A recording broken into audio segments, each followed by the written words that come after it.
राहुल गांधी के आत्मसमर्पण वाले बयान को लेकर राजनीति तेज हो गई है।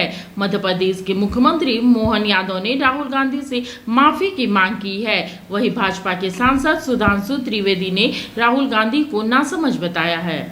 एक हिंदी में कहावत होती है, नया मुल्ला प्याज ज्यादा खाता है, मगर यहां गैर मुल्ला इस कदर प्याज खाने में लगा हुआ है कि उसे लग ही नहीं रहा है कि यह देश के स्वाभिमान और सेना के शौर्य और सेना का कितना भीषण अपमान कर रहा है। मैं पूछना चाहता हूं, वैसे राहुल गांधी जी की बुद्धिमत्ता और विवेकशीलता पर आप सभी लोग परिचित हैं। मात्र 1 वर्ष पहले की बात है, आज 4 जून है। 4 जून को चुनाव परिणाम आए थे।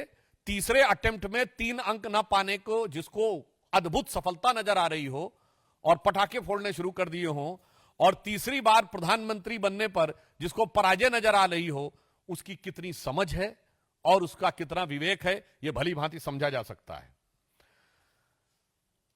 राहुल गांधी जी का यह कहना सेना का सरासर अपमान है। मैं कांग्रेस पार्टी से पूछना चाहता हूं, ऑपरेशन सिंदूर की सफलता की घोषणा सेना ने की है, भारत सरकार ने नहीं की है, भारतीय जनता पार्टी के किसी प्रवक्ता ने नहीं की है। जैसे आपके प्रवक्ता अब अचानक सोकर जागने लगे, अपने जमाने क्या क्या बातें बोले, तो मैं पूछना चाहता हूं, आपने सरेंडर शब्द यूज करके सेना का अपमान किया है या नहीं?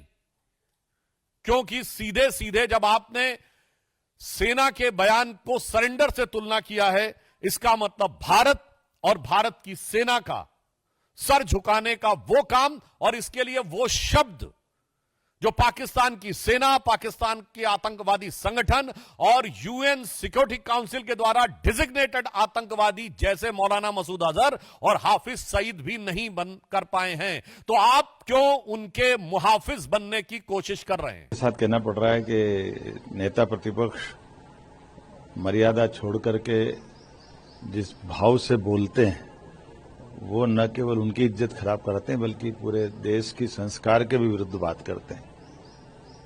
पहले अपनी दादी के लिए जिस प्रकार से जूते पहन के फूल फेंक के जाते हैं, उसी प्रकार से सुश्री प्रधानमंत्री के लिए जो उनने शब्द बोले हैं और जिस ढंग से ट्रम्प की बात की है, ये उनका एक तरह से हल्कापन सबके सामने आता है। मैं निंदा करता हूं, कटु शब्दों में निंदा करता हूं, और हमारे अपने यशस्वी प्रधानमंत्री के नेतृत्व में जिस प्रकार से देश ने देखा है और उनके नेतृत्व में सेना ने जिस प्रकार से पाकिस्तान की हालत खराब की है, दुनिया इस बात को मानती है।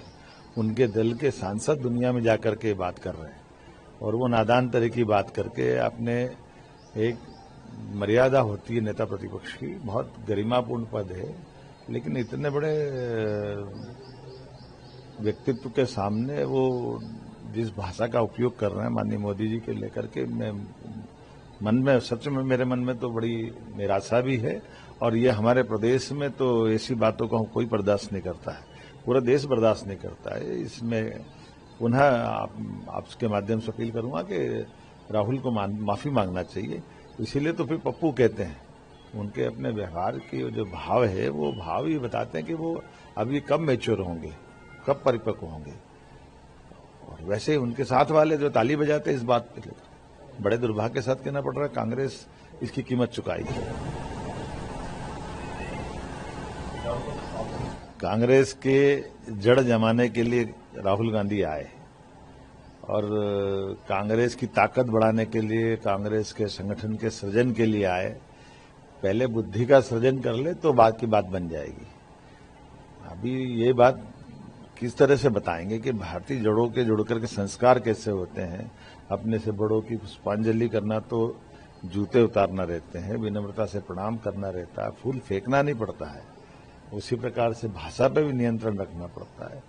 ये जनता इसीलिए कांग्रेस को पसंद नहीं करती, मध्य प्रदेश और देश की जनता। और मैं मान के चलता हूं कि इस तरह से और कांग्रेस को कहां ले जाके खड़ा करेंगे ये कांग्रेस ही जाने, लेकिन ये उनका मामला है। पर मैं पुनः एक बार प्रधानमंत्री के बारे में बोले गए राहुल गांधी के वक्तव्य का कटु शब्दों में निंदा भी करता हूं, और मैं मानकर चलता हूं कि उनको तुरंत माफी मांगना चाहिए। लाएंगे अखिलेश इस बार पीढ़ी सरकार। लाएंगे अखिलेश इस बार पीढ़ी। हमारे माननीय राष्ट्रीय अध्यक्ष जी को विचारों को, समाजवादी पार्टी को विचार को मानते हुए हमारे पार्टी में आए और माननीय राष्ट्रीय अध्यक्ष जी को विचारधारा को और उनका सारे आंदोलन को देखते हुए जुटे।